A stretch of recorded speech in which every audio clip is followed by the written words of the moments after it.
Please pray for Rowlett Texas.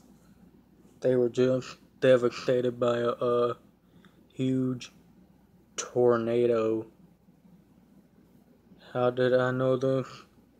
Easily, I look at Facebook pages of storm chasers,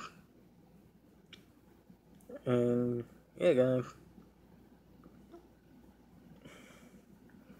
just pray for the people who may need help in Rowlett tonight, guys. I approve this message. I'm tired. I'm going to bed. It's 12:48 a.m. right now. Okay, guys.